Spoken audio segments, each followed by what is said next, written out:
Buenas noches, amables seguidores de este su espacio noticioso panorama informativo en nuestro canal de Chota TV. Hoy vamos a tocar el tema sobre la liberación de Ollanta Humala Tazo, ¿no? El título de este artículo es La paradoja del precedente, la libertad de Humala y el dominó de Lava Jato. El fallo del Tribunal Constitucional que declaró nulo el proceso penal contra el expresidente Ollanta Humala Tazo y dispuso el archivo definitivo de su caso por lavado de activos, no es únicamente un desenlace judicial para el líder nacionalista, es una sacudida tectónica en los cimientos de la mega investigación Lava Jato en el Perú. Tras 15 meses de prisión efectiva, derivados de una condena de 15 años, la decisión del Tribunal Constitucional descansa sobre una premisa jurídica tan austera como contundente. Es el principio de legalidad y tipicidad penal.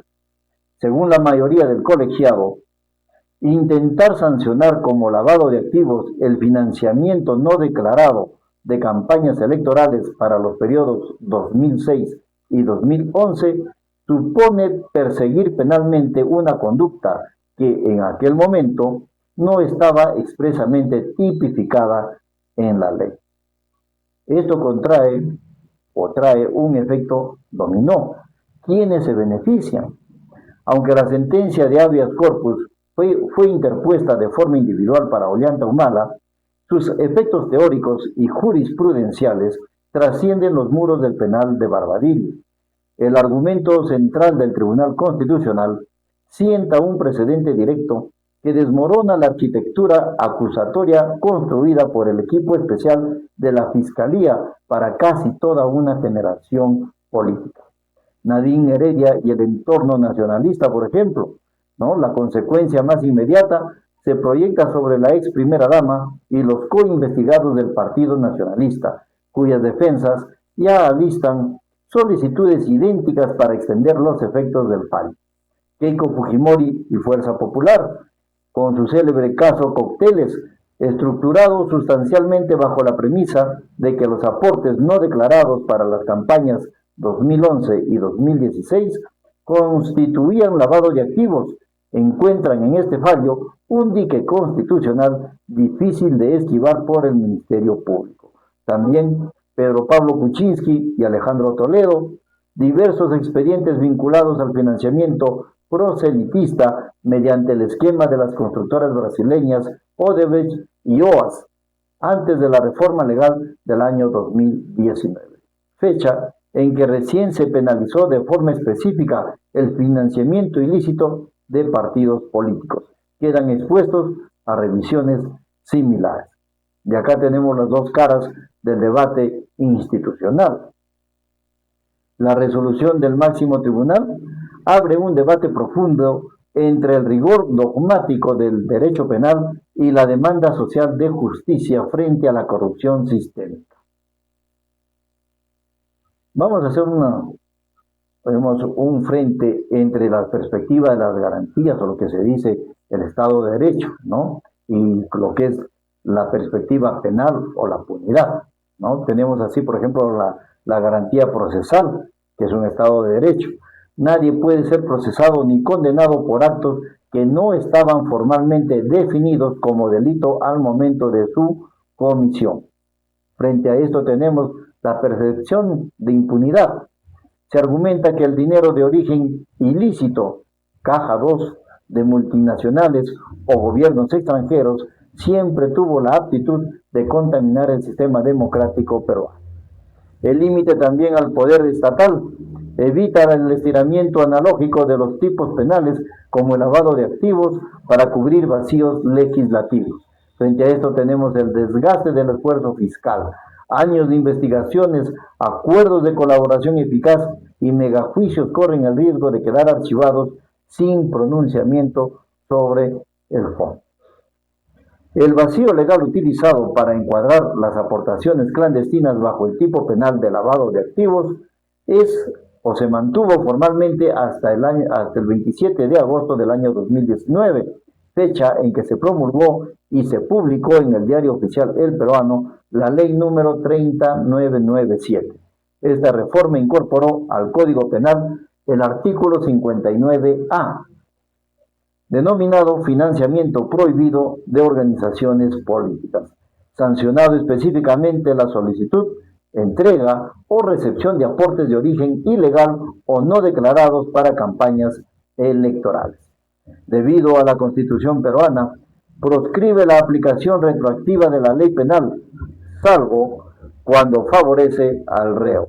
Esta norma, promulgada a mediados del 2019, no puede aplicarse a los hechos atribuidos a las campañas de 2006, 2011 y 2016, casos de Humala, de Fujimori, Kuczynski o Toledo. Al forzar el uso del delito de lavado de activos para hechos anteriores a agosto del 2019, la Fiscalía construyó acusaciones sobre un terreno jurisprudencial inestable que el Tribunal Constitucional terminó por demoler. Determinar el dinero exacto gastado inútilmente implica evaluar la estructura operativa que el Estado desplegó durante casi una década alrededor del equipo especial Lava Jato. Hubo inversión presupuestal del Ministerio Público y del Poder Judicial, desde la creación de los juzgados y fiscalías especializadas contra la corrupción y el crimen organizado. Se asignaron decenas de millones de soles del erario nacional en partidas presupuestales destinadas exclusivamente a estos casos: pago de planillas de fiscales, fiscales superiores, fiscales provinciales, fiscales adjuntos, asistentes, peritos financieros, contables y traductores. También se gastó en la cooperación internacional y los viajes, solo en pasajes, viáticos y logísticas para diligencias operativas en el extranjero, principalmente en Brasil, Estados Unidos, Suiza y Andorra, para tomar las declaraciones de los colaboradores eficaces y recabar pruebas. El equipo especial ejecutó recursos estatales por más de 2.2 millones de soles.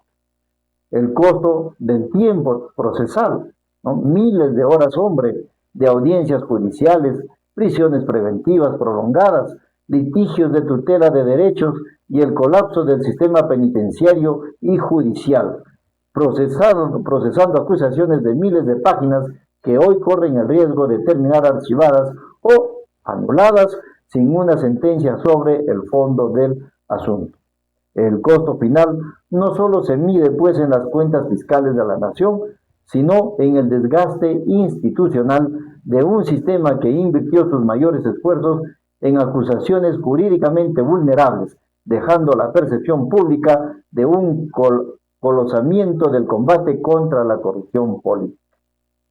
Y el balance final de todo esto, podríamos decir que la excarcelación de Ollanta Humala no significa que la recepción de dinero bajo la mesa haya sido una práctica ética ni deseable para la democracia peruana, sino que demuestra, en cambio, la fragilidad de haber pretendido corregir mediante el estiramiento penal lo que durante décadas fue un vacío de regulación política y administrativa.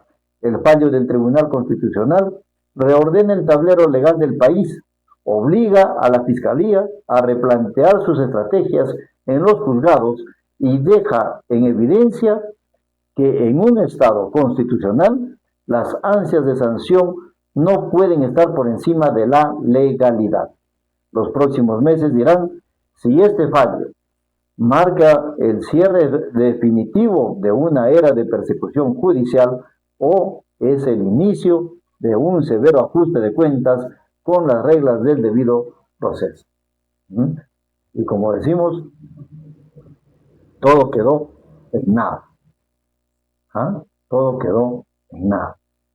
¿Por qué no se mencionó o no dijeron los del Tribunal Constitucional de aquel entonces que no se podía hacer un juicio porque no estaba tipificado en la ley este tipo, ¿no?, de casos? En ese entonces, digamos, no era un delito. Ahora sí es un delito. En ese entonces no era un delito. Era un caso que no estaba contemplado o no estaba tipificado en la ley anticorrupción. Y los partidos políticos podían recibir el dinero para financiar sus campañas políticas. El pueblo nos quedamos siempre con las ansias de justicia y viendo cómo se aprovechan de los vacíos legales los políticos para hacer de las suyas. Conmigo será hasta una nueva edición de Panorama Informativo a través de Chota TV. Pueden dejar sus comentarios debajo del video.